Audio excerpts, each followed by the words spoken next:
अब अगर हम यह बात नंबर 2 पर आए कि हरियाणा के नतीजों से आरएसएस में भयंकर टेंशन, अब मोदी से डर लगने लगा।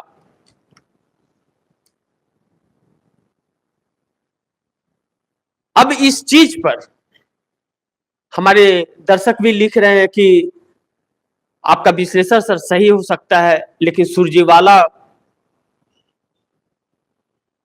रणधीर सुरजेवाला, 30 सेकंड में बोल देता हूं, चूंकि समय कम, लेकिन 30 सेकंड बोलता हूं, फिर दूसरे प्रोग्राम बता दूंगा। रणधीर सुरजेवाला, कुमारी शैलजा और भूपेंद्र सिंह हुड्डा, तीनों की बनी नहीं। कुमारी शैलजा जो कोप भवन में बैठी थी 3-4 दिन, और मनोहर लाल खट्टर ने यह कहा कि कुमारी शैलजा भारतीय जनता पार्टी में 25 तारीख को आ रही हैं, और कुमारी शैलजा का कोई भी बयान ना आना इस चीज को समर्थन दे रहा था। कांग्रेस के अंदर भी कांग्रेस के दुश्मन हैं, इस चीज से इंकार नहीं किया जा सकता। भूपेंद्र सिंह हुड्डा जो हर जगह नजर आए, पूरे 5 साल नजर आए, लेकिन इस गैंग ने पूरा भंटाधार किया। यस, यह मानूंगा मैंने भी कई जगहों पर यह देखा। और जब कुमारी शैलजा ने मनोहर लाल खट्टर के बाद कुछ बयान नहीं दिया, तो मैं उस पर बहुत ज्यादा नजर रखा था, क्योंकि यह एक पॉइंट था जो कांग्रेस को नुकसान पहुंचा सकता था। लेकिन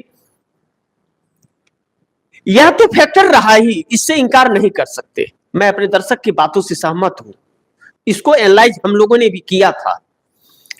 लेकिन जो ईवीएम 90% चार्जिंग है, वह क्या है, कैसे वह 90% चार्जिंग है, यह भी तो बहुत बड़ा एक सवाल है।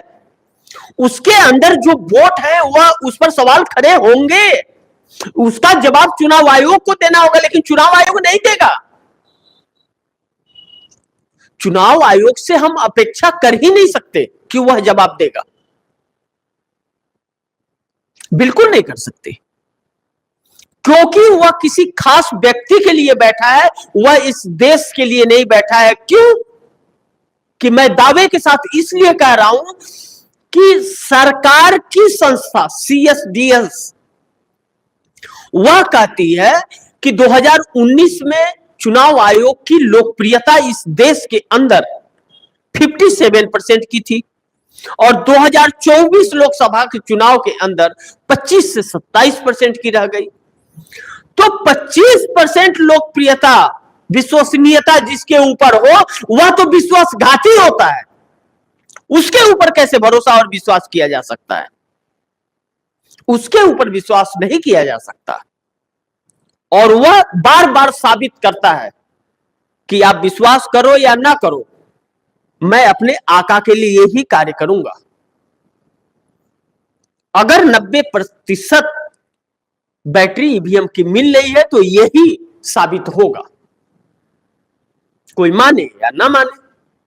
ऐसी परिस्थिति में इस देश के सामने क्या विकल्प है इसका? लेकिन कहते हैं कि ऊपर वाले के घर थोड़ी देर होती है, अंधेर नहीं होती है, और सच्चाई की एक दिन जीत होती है। लेकिन वह सच्चाई की कब जीत होगी? जब दम निकल जाएगा तब। लेकिन समय है, समय बलवान होता है, और समय के आगे सामने किसी की नहीं चलती।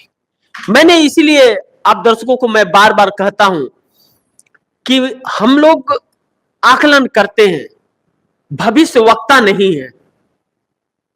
बताते हैं जो नजर आता है धरातल पर, जो आप दर्शकों से बातें करते हैं, हम लोग आप दर्शकों से पूछते हैं, सवाल पूछते हैं, आप जवाब देते हैं, जनता जो वोटर्स जो जवाब देती है, गांव के जो हालात होते हैं, बेरोजगारी के जो आलम है, महिलाओं की असुरक्षाएं हैं, इन सब का आकलन करके हम लोग निष्कर्ष पर पहुंचते हैं कि यह वोट देंगे या नहीं देंगे।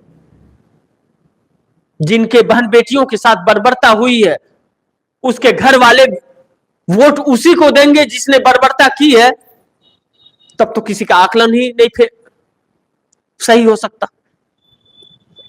और अब नंबर 2 पर, हरियाणा के नतीजों से आरएसएस में भयंकर टेंशन, अब मोदी से डर लगने लगा।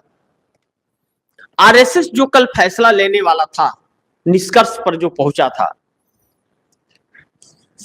कि हम राष्ट्रीय अध्यक्ष भी बदलेंगे, प्रधानमंत्री की कुर्सी भी छोड़नी पड़ेगी, अब वह आरएसएस भी डर सा रहा है। क्यों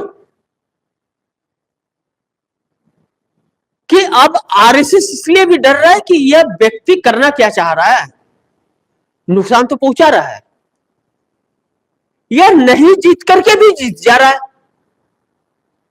वोट नहीं मिल रहा है तो भी यह वोट लेकर के आ रहा है। कहां से आ रहा है?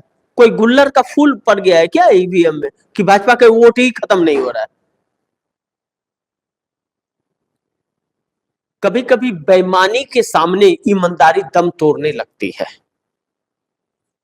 और ईमानदार जो होता है उसके इरादे अगर मजबूत ना हो, कुछ भी कर गुजरने की अगर साहस ना हो, तो बेईमानी के सामने वह दम तोड़ देती है।